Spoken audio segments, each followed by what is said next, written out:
So hello guys, now we are continuing with Hulk Smashtronaut. यहाँ पे अपन Donny Cates Hulk run के second part को cover up करने वाले हैं। इस वीडियो में मैं एक्चुअली दो इश्यूज़ को कवर करूँगा। सो या इन केस अगर तुमने प्रीवियस पार्ट मिस कर दिया है तो डिस्क्रिप्शन में तुम्हें हमेशा की तरह लिंक मिल जाएगी, go and check it out. Now this one open up quite interestingly, क्योंकि हमें एक ग्रुप से इंट्रोड्यूस कराया जाता है जिसका नाम निकल के आता है दी अल्टरनेट यूनिवर्स टाइमलाइन हैज़। और हमें इन कैरेक्टर्स के बारे में कुछ भी नहीं पता है। यहाँ पहली बार हमें ये कैरेक्टर्स देखने को मिल रहे हैं। They look like kind of a police force of dimensional barrier और समथिंग। और हमें देखने को मिलता है दिस वन गाय जो बेसिकली किसी को कह रहा होता है कि रुक जाओ, ये जो डायमेंशनल स्पेस है ये मॉडल्स के लिए फॉरबिडन जोन है, तुम इसके आगे नहीं जा सकते हो। और तब हमें पता चलता है कि ये बंदा और किसी से नहीं, हल्क से बात कर रहा होता है। And Hulk goes crashing through them all where he killed all of them, which was pretty much expected. But at the same time हमें ये कैरेक्टर्स अभी जस्ट इंट्रोड्यूस कराए गए थे and they are instantly killed off. जिसके बाद Hulk क्या करता है कि वो उनकी जो शिप रहती है जो इस स्पेस में मौजूद रहती है उसे भी कह सकते हो कि पूरे तरीके से डिस्ट्रॉय कर देता है और आगे बढ़ता है वहाँ से। बट जहाँ हल्क बेसिकली उन्हें पास करने की कोशिश कर ही रहा होता है, उसके बाद instantly something starts pulling him into dimensional feature. और हमें पता चलता है कि ये जो कुछ भी कह सकते हो कि हल्क को यहाँ पे बैनर को यहाँ पे खींच रहा होता है, उसका प्रेशर इतना ज़्यादा रहता है कि उससे हल्क बहुत ही ज़्यादा रिस्ट्रेन हो रहा है। और इसी वजह से अगर ये प्रोसेस कॉन्स्टेंटली चलता रहा तो ऐसा हो सकता है कि हल्क अपने मॉडल फॉर्म में दोबारा कन्वर्ट हो जाए, ब्रूस बैनर में दोबारा कन्वर्ट हो जाए। और ऑब्वियसली बैनर की कॉन्शियसनेस ये होने देने वाली है नहीं। तो इसी वजह से बैनर क्या करता है कि वो स्टेज 2 एक्टिवेट करता है अपने माइंड पैलेस में, जहाँ उसने हल्क की कॉन्शियसनेस को ट्रैप करके रखा हुआ है ताकि वो हल्क को और ज़्यादा गुस्से में ला सके और ज़्यादा रेज को अनलीश कर सके।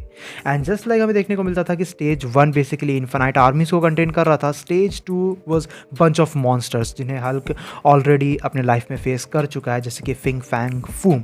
And this is getting quite interesting. But apparently जब हल्क इन पे हमला करना शुरू करता है, हल्क की कॉन्शियसनेस इन पे हमला करना शुरू करती है, उसके बावजूद भी जो कुछ भी पावर हल्क अनलीश कर रहा होता है that wasn't enough to whatever it is that's pulling him. उसे ब्रेक थ्रू करना, उससे ब्रेक फ्री करना उतना ज़्यादा आसान नहीं है। साथ ही साथ हमें ये भी पता चलता है कि ये जो कुछ भी डायमेंशनल बैरियर है जो हल्क को खींच रहा है वो साथ ही साथ स्टारशिप हल्क के बॉडी को भी पूरी तरीके से स्कैन कर रहा है। ना ऑब्वियसली इसका मतलब ये निकल के आता है कि दे नीड मोर पावर। यहाँ पे जो है ब्रूस को और पावर की ज़रूरत होगी। कह सकते हो कि जो कुछ भी बैनर को खींच रहा है उससे बाहर निकलने के लिए, इस वजह से बैनर की कॉन्शियसनेस क्या करती है कि वो स्टेज 3 को एक्टिवेट करती है ताकि वो हल्क के रेज को और भी ज़्यादा वर्स कर सके, उसे और ज़्यादा स्ट्रॉन्ग बना सके। और तब हमें देखने को मिलता है कि स्टेज 3 और कोई नहीं बल्कि एक जाइंट, एक काफ़ी बड़ा साइज़ का वुल्वरीन निकल के आता है।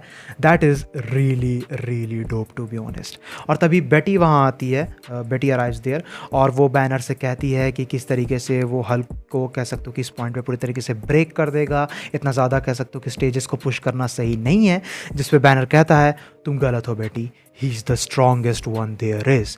जिसके बाद हल्क क्या करता है कि वो वुल्वरीन के ही एक क्लॉ को बेसिकली ब्रेक करता है, जिसके बाद वो उसी के ऊपर उससे स्टैप कर देता है। बट एक्चुअली में चीज़ अच्छी तरीके से प्ले आउट हो नहीं पाती है बिकॉज इसी बीच सिस्टम फेलियर हो जाता है क्रिटिकल डैमेज की वजह से, जिससे देख के ब्रूस भी काफ़ी ज़्यादा हैरान होता है कि आखिर ऐसा कैसे हो सकता है। एंड ही इज़ लाइक नहीं, ऐसा नहीं हो सकता, एब्सोल्युटली नॉट। अब जब पूरा का पूरा सिस्टम क्रैश हो जाता है तो ऑब्वियसली जो कुछ भी चीज़ इन्हें पुल कर रही थी, जो कुछ भी चीज़ बैनर को, स्टारशिप हल्क को पुल कर रही थी एक अनदर टाइमलाइन के अंदर, दैट मैनेजेस टू सक्सीड। जिसके बाद हमें देखने को मिलता है कि जो स्टारशिप हल्क रहता है वो एक केव लाइक लैब में आके गिरता है और बेसिकली वहाँ पे किसी तरीके का सिस्टमैटिक शील्ड बना रहता है जिससे हल्क ब्रेक फ्री भी नहीं कर पाता है। और बैनर चिल्लाता है आखिर क्या है ये जगह, ये कौन सी जगह है, मुझे यहाँ से बाहर निकालो। और तभी कोई बैनर के स्टारशिप हल्क के सामने आता है और वो उनसे कहता है ओ माय गॉड, फाइनली इतने सालों के बाद मैंने एक को तो पकड़ ही लिया,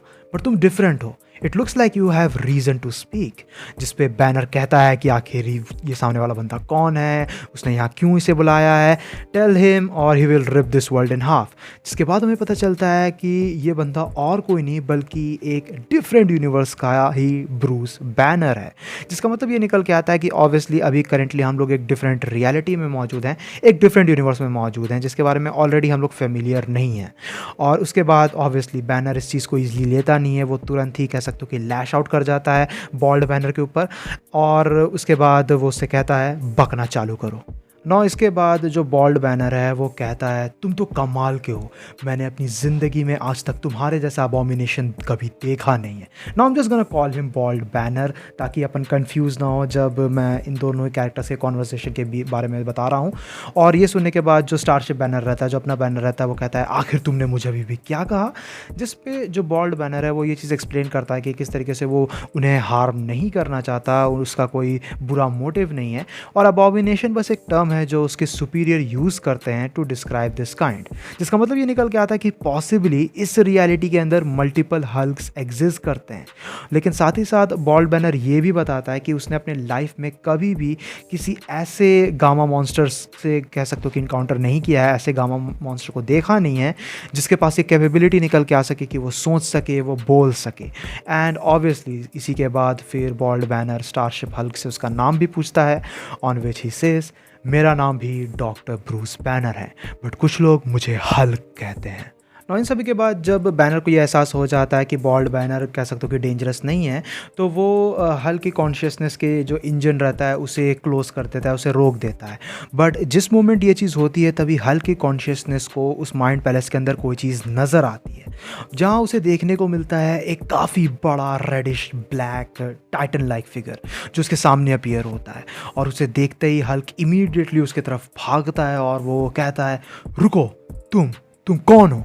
बट तभी धीरे धीरे वो जो टाइटन लाइक फिगर रहता है वो डिसअपियर हो जाता है, गायब हो जाता है, जिसके बाद हल्क चिल्लाता है नहीं प्लीज़ वापस आओ।